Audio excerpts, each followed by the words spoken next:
तो hi this is Prabhat Ranjan. स्वागत करता हूँ आज के इस नई यूट्यूब वीडियो में जिसका रिव्यू कर रहे हैं कैसे ट्रिपल आईटी की, जिसने पिछले कुछ सालों में जितना कैंपस को लेकर स्ट्रगल किया है उतने ही प्लेसमेंट्स में अच्छे नंबर दिए हैं। हम बात करें triple IT Ranchi, Indian institute of information technology Ranchi Jharkhand में स्थित एक ना ही तो गवर्नमेंट और ना ही प्राइवेट इंस्टीट्यूट है। ये एक पब्लिक प्राइवेट पार्टनरशिप मोड वाला इंस्टीट्यूट है। पब्लिक यानी कि गवर्नमेंट गवर्नमेंट की तरफ से यहाँ पर हमें कुछ फंडिंग्स देखने को मिलती है, सपोर्ट देखने को मिलता है, और वहीं पर प्राइवेट यानी कि प्राइवेट कंपनीज की तरफ से और कुछ फंडिंग सपोर्ट्स या फिर कह सकते हो कि technology support, technology enhancement, corporate networking, ये सारी चीजें।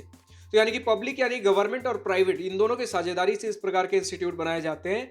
एंड 2016 में स्थापना हुई थी। 2025 में या फिर 2026 तक अभी तक किसी भी प्रकार का कोई एनआरएफ इंजीनियरिंग रैंकिंग प्राप्त नहीं है। आज के इस वीडियो में प्लेसमेंट्स, एडमिशन प्रोसेस का top fee structure, college and life के साथ और बहुत सी चीजें कवर करेंगे। तो चलिए स्टार्ट करते हैं प्लेसमेंट डिटेल्स के साथ।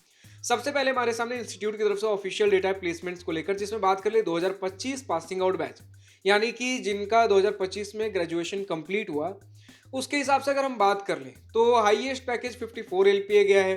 सभी ब्रांचेस को मिलाकर है। एवरेज पैकेज वही 12.36 एलपीए, लगभग 12.5 एलपीए बोल लो। कंप्यूटर साइंस के में भी स्टूडेंट बताते हैं 12 से 14 एलपीए तक का हमें एवरेज पैकेज देखने को मिल ही जाता है। मीडियन पैकेज 10 एलपीए का हमारे पास देखने को मिल जा रहा है। एंड अगर यही हम कुछ ब्रांच वाइज डेटा के बारे में बात कर लें तो ब्रांच वाइज अगर आप देखो, computer science engineering, DS and AI जहां पर data science and artificial intelligence मिलता है, electronics and communication engineering, ES and IoT भी हमें अगर बात करना हो तो this is electronics and communication engineering का ही एक स्पेशलाइजेशन बोल सकते हो, इंटरनेट ऑफ थिंग्स। तो इसमें आप प्लेसमेंट डिटेल्स देख लो। टोटल नंबर ऑफ कैंडिडेट्स कितने थे हर ब्रांच में, जैसे कंप्यूटर साइंस इंजीनियरिंग में 104, अकॉर्डिंगली 25, 61, 25। अब इसमें से एलिजिबल कैंडिडेट्स कितने थे? एलिजिबल का मतलब ये होता है कि आप भले ही इतने सारे कैंडिडेट्स थे, अब इसमें से कंपनीज रिजेक्ट करती है कुछ स्टूडेंट्स को, आपके एलिजिबल ही नहीं होते। किस क्राइटेरिया पे? तो कुछ क्राइटेरिया ये होते हैं कि जैसे हर एक कंपनी का होता है मिनिमम एक सीजीपीए बैरियर होता है, इस सीजीपीए के ऊपर वाले ही कैंडिडेट्स को अलाउ करेंगे। कुछ कंपनी बोलती है 6, 6.5, 7, 8 सीजीपीए के ऊपर ही कैंडिडेट्स होने चाहिए। तो चलो सीजीपीए तो बाद की बात होगी। हो सकता है कि आपका किसी सब्जेक्ट में बैक लगा रह गया हो जो कि प्लेसमेंट्स के समय तक क्लियर ना हुआ हो। हर सेमेस्टर में मौका मिलता है हर ईयर में कि आप उस बैक को क्लियर कर सको, लेकिन अगर फिर भी क्लियर नहीं हुआ तो आप एलिजिबल नहीं हो प्लेसमेंट्स के लिए। तो इन सभी क्राइटेरियाज पे आप एलिजिबल नहीं हो या फिर इंटरेस्टेड नहीं हो, प्लेसमेंट में बैठना ही नहीं चाहते, तो इन सभी चीजों को निकाल दे तो एलिजिबल कैंडिडेट्स निकलते हैं। जैसे सीएससी में टोटल 104 कैंडिडेट्स में 98 थे एलिजिबल। अब इसमें से प्लेसमेंट मिला 82 को, तो जो प्लेसमेंट परसेंटेज कैलकुलेट होता है ये 82/98 हो रहा होगा, ना कि 82/104। जो स्टूडेंट्स अपने पर्सनल रीजंस की वजह से एलिजिबल ही नहीं है, उन्हें हम प्लेसमेंट्स के लिए काउंट कर नहीं सकते। जो प्लेसमेंट्स के लिए एलिजिबल है, बैठे, वहां पर बात आती है कि कैंपस ने कितने स्टूडेंट्स को प्लेस करवाया। अब अगर आप देख लो सभी ब्रांचेस को मिलाकर 203 कैंडिडेट्स एलिजिबल थे, 172 को प्लेसमेंट मिला, जो कि रफली बनाता है आपका 85% का प्लेसमेंट परसेंटेज। एंड अगर इसी के साथ कुछ और डेटा हम देख ले branch wise, like CTC 40 LPA से ऊपर कितने स्टूडेंट्स को मिला भैया? कंप्यूटर साइंस इंजीनियरिंग में 3 स्टूडेंट्स को, इलेक्ट्रॉनिक्स में 1, ईएस एंड आईओटी में 1, टोटल 5 कैंडिडेट्स। इसी प्रकार आप देख लो 20 से 30 एलपीए के बीच में कंप्यूटर साइंस 6 स्टूडेंट्स। बाकी ब्रांचेस आप देखो 15 से 20 एलपीए के बीच में कंप्यूटर साइंस 12 एलपीए, 10 से 15 के बीच में 25 स्टूडेंट्स को मिला है। तो अच्छे खासे कैंडिडेट्स देख सकते हो इधर भी हैं। 6 से 10 यानी कि कहीं ना कहीं बोलते मास रिक्रूटर्स वाले रीजन में जब आते हैं 35 कैंडिडेट्स इधर भी हैं। और ऐसा नहीं कि बहुत ज्यादा कैंडिडेट्स को 6 एलपीए के नीचे, जो हम बोलते हैं ना भैया 5-6 एलपीए के नीचे बहुत सारे कैंडिडेट्स को तो नहीं लग गया। नहीं यार, सिर्फ 10 कैंडिडेट्स है, यानी कि जिनको इधर भी नहीं लगा 10 कैंडिडेट्स इधर भी चले गए। उससे ज्यादा देख लो 35 कैंडिडेट्स 6 से 10 के बीच में, 25 कैंडिडेट 10 से 15, मतलब 10 कैंडिडेट जो देख रहे हो ना लेस देन 6 एलपीए, उससे ज्यादा 15 से 20 एलपीए के बीच में है। तो यानी कि अपॉर्चुनिटीज बढ़िया कंपनीज की आपको देखने को मिल जाती हैं। तो यही होता है आपका कॉर्पोरेट प्राइवेट नेटवर्किंग। ठीक है, बाकी सारे आप ब्रांचेस का देखो, प्लेसमेंट तो हमने समझ लिया भैया बढ़िया ही है। नेक्स्ट अगर हम बात कर लेते हैं एडमिशन प्रोसेस, तो हर एक ट्रिपल आईटी, अगर आप कुछ ट्रिपल आईटीज को छोड़ दो, जैसे ट्रिपल आईटी हैदराबाद, बैंगलोर, दिल्ली, इनको छोड़कर जितने भी आपको ट्रिपल आईटीज देखने को मिलते हैं वो आपको जोसा सीसैप के थ्रू ही है। Except few more triple IT, जोसा सीसैप के अंदर भी सारे ट्रिपल आईटी कैटेगरी में देखने को मिलेंगे, इंक्लूडिंग ट्रिपल आईटी रांची। लेकिन जैसे ट्रिपल आईटी भुवनेश्वर है, आपको जीएफआई कैटेगरी में देखने को मिलता है। ठीक है, फिलहाल ट्रिपल आईटी रांची नॉर्मल हमारा ट्रिपल आईटी है ट्रिपल बी मोड में। हालांकि जो ट्रिपल आईटी जोसा सीसैप के अंदर भी ट्रिपल आईटीज देखने को मिलते हैं, उसमें कुछ ट्रिपल आईटीज आपको फुल्ली गवर्नमेंट देखने को मिलेंगे, 4-5 है ऐसे ट्रिपल आईटीज। बाकी आपको ट्रिपल पी मोड पे ही देखने को मिलेंगे फॉर फास्ट ग्रोथ। जितने भी आपको पुराने ट्रिपल आईटीज मिलेंगे वो आपको गवर्नमेंट मोड पे देखने को मिलेंगे, जो बन गए एक समय पे, फिर जल्दी जल्दी डिमांड को देखते हुए बनाने की बात हुई तो प्राइवेट कंपनीज के साथ साझेदारी में आपके टाइप में इस प्रकार के इंस्टीट्यूट्स बनाए गए ट्रिपल पी मोड में। तो वही हमारा जोसा सीसैप के अंदर ट्रिपल आईटी लिस्ट में अगर जाओगे ट्रिपल पी मोड में आपको ट्रिपल आईटी रांची देखने को मिलेगा। एंड जेई मेन के मार्क्स के बेसिस पे एडमिशन होता है। जेई मेन में जो भी रैंक बना उसके बेसिस पे जोसा सीसैप काउंसलिंग के through colleges and branches allot होंगे। एंड एलिजिबिलिटी क्राइटेरिया के तौर पे क्लास 12 बोर्ड्स में आपके मिनिमम 75% मार्क्स होने चाहिए, या फिर आप अपने क्लास 12 बोर्ड के टॉप 20 परसेंटाइल में हो सकते हो। That's it. अब अगर हम बड़े अपने कट ऑफ सेक्शन की तरफ, देना आपके सामने जोसा 2025 round 6 general student general category cut off का स्क्रीनशॉट लगा हुआ है, जिसमें अगर हम डेटा देख लें, कंप्यूटर साइंस एंड इंजीनियरिंग आपके 38,000 रैंक पर क्लोज हुआ है। Electronics and communication engineering 45,000। बाकी सारे ब्रांचेस का आप देखो, लेकिन आप डेटा देखोगे लगभग 35 से 40,000 के बीच में सेफ साइड के लिए आप मानकर चलो, इसी पे सारे ब्रांचेस आपके क्लोज हुए हैं। एंड थोड़े और, ये सारे सेफ साइड बोल रहा हूँ, थोड़ा और मार्जिन अगर लेकर चल रहा हूँ तो अभी सीसैप के और 3 राउंड्स हुए थे 2025 में। सीसैप के कभी 2 राउंड्स कभी 3 राउंड से फ्लक्चुएट होते हैं, बट हाँ सीसैप भी आपके पास एक मौका होता है, कुछ सीट्स बच गए तो इधर है, लेकिन वो सेफ साइड के लिए हम वो थोड़ा मार्जिन हम लेकर चलते हैं। ठीक है कि अगर रैंक रहा कुछ थोड़ा और पीछे का तो मिलना होगा, मिल जाएगा, वरना कम से कम इस रैंक पे सेफली आपको देखने को मिल जाएगा। जनरल जनरल कैटेगरी स्टूडेंट्स के बारे में बात कर रहा हूँ, यानी जिनके पास किसी प्रकार का कोई रिजर्वेशन बेनिफिट नहीं है। एंड हाँ, एनआईटीज की तरह आपको यहाँ पर कोई होम स्टेट कोटा देखने को नहीं मिलता, ये सारे ऑल इंडिया सीट्स देखने को मिलते हैं, होम स्टेट अदर स्टेट सारी चीजें एक जगह। तो अब अगर आपको हर ईयर हर राउंड हर कैटेगरी कट ऑफ चाहिए, आप कॉलेज प्रवेश की वेबसाइट पर विजिट कर सकते हो। हम अगर बात करें फी स्ट्रक्चर के बारे में, देन डेटा कुछ ये है कि आपके 4 साल के पढ़ाई लिखाई का खर्च, आपके इंस्टीट्यूट ट्यूशन जितने भी एकेडमिक खर्चे होंगे, समवेयर अराउंड 10 लाख रुपए के आसपास 4 साल के अंदर लग रहे होंगे। वही अगर रहने और खाने के बारे में बात कर लो, हॉस्टल एंड मेस के खर्चे 4 साल के अंदर लगभग 3 लाख रुपए लगेंगे, यानी कि हॉस्टल मेस आपका इंस्टीट्यूट एकेडमिक ट्यूशन सारी चीजें मिला दो लगभग 13 लाख रुपए। आगे आने वाले समय में थोड़ा अगर फी इंक्रीज होता है थोड़ा सेफ साइड के लिए आप 14 लाख रुपए मानकर चल सकते हो।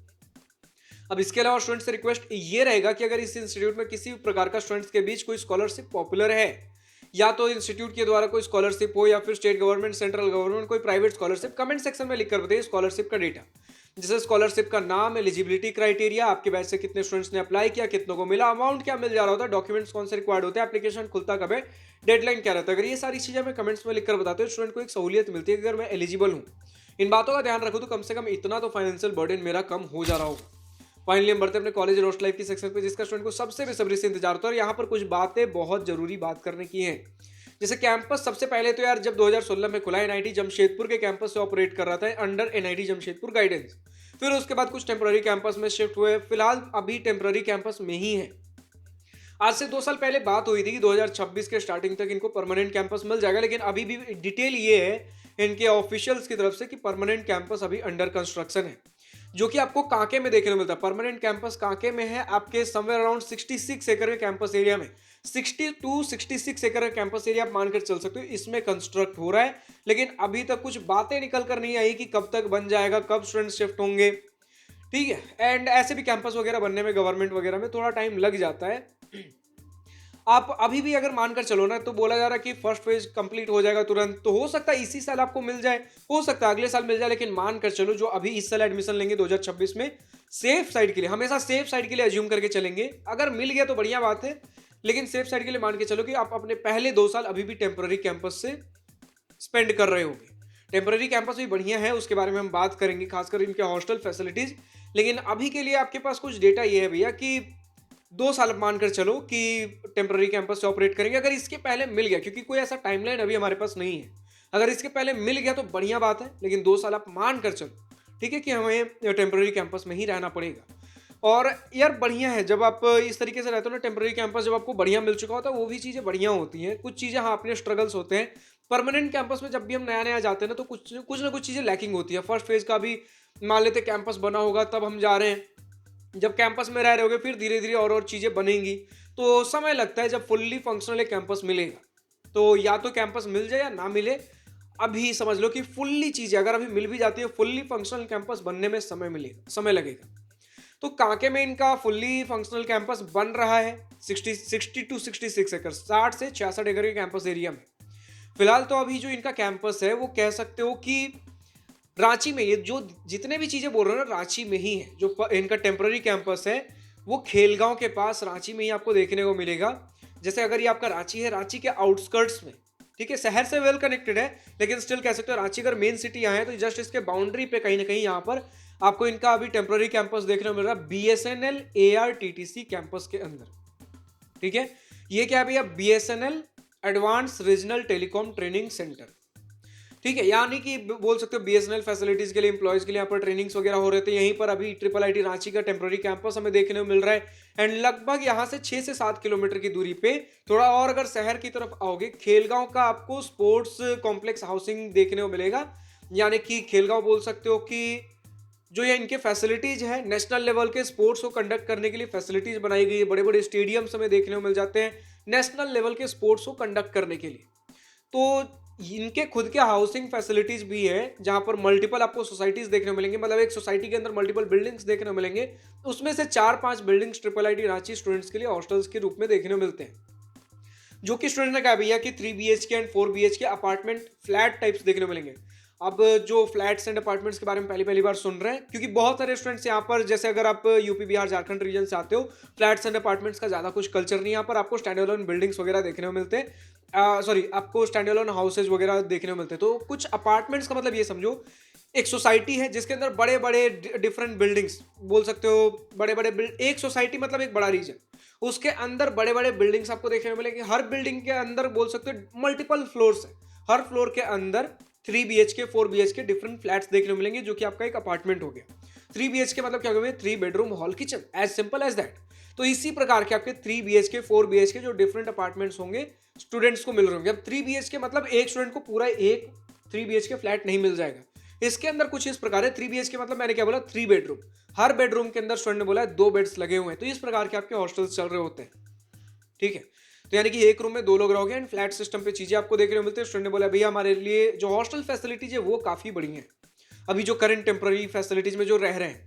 ठीक है, एंड मेस के टर्म्स में कुछ स्टूडेंट ने बोला भैया बढ़िया है, कुछ स्टूडेंट्स बोल रहे थोड़ा बिलो एवरेज है, कॉम्प्रोमाइजिंग है, मतलब कभी अच्छा बन गया कभी खराब बन गया, इस प्रकार की चीजें हैं। But above all these things, जो हमारे नॉर्मल जो यूजुअल मेस के खाने होते कॉलेज से, या तो उसके बराबर है या उससे थोड़ा बेटर बताया गया है। एंड इसके आगे अगर हम जब बढ़ते हुए बात करते हैं भैया, स्पोर्ट्स फैसिलिटी जब देख लो, भले ही इनके नेशनल लेवल स्पोर्ट्स कॉम्प्लेक्स जो है उनके हाउसिंग फैसिलिटीज है, लेकिन स्टूडेंट्स के लिए फिर भी स्पोर्ट्स को लेकर स्ट्रगल रहता है, क्योंकि यार ये हमारे लिए ओपन टू ऑल सारे स्टूडेंट्स नहीं है। अब तो स्टूडेंट्स बताएंगे कि क्या कुछ इनके इस स्पोर्ट्स कॉम्प्लेक्स के कुछ ऐसे ओपन टू ऑल पब्लिक कुछ स्पोर्ट्स फैसिलिटीज हैं या नहीं है, या फिर कुछ ऐसा है जो इनके लिए ओपन टाइमिंग हो सारे कैंडिडेट्स के लिए, या फिर इनके लिए कुछ टाइमिंग्स रिजर्व किए गए हों। ऐसा अगर कुछ है कमेंट सेक्शन में लिखकर बता सकते हो। लेकिन स्टूडेंट्स का कहना फिलहाल अभी ये है कि स्पोर्ट्स को लेकर बहुत ज़्यादा चीज़ें नहीं, थोड़े बहुत बेसिक स्पोर्ट्स फैसिलिटीज है वही है जिनमें हम चीज़ें प्रैक्टिस कर रहे हैं, लेकिन बहुत ज़्यादा चीज़ें नहीं है स्पोर्ट्स को लेकर। वहाँ थोड़ा स्ट्रगल करना पड़ रहा है। जिम वगैरह की फैसिलिटीज़ नहीं है, लेकिन हाँ अगर थोड़ा हम अपने कैंपस से ट्रैवल करते हैं जिम वगैरह की चीज़ें देखने को मिल जाती है, लेकिन कैंपस के अंदर अपना खुद का जिम नहीं है। लाइब्रेरी है इनके, जहाँ पर कैंपस जहाँ पढ़ाई करते हैं वहाँ पर लाइब्रेरी देखने को मिलते हैं, एंड जहाँ इनकी पढ़ाई हो रही है वहाँ प्रोजेक्टर्स वगैरह प्रॉपर फैसिलिटीज हमें देखने को मिल जाते हैं।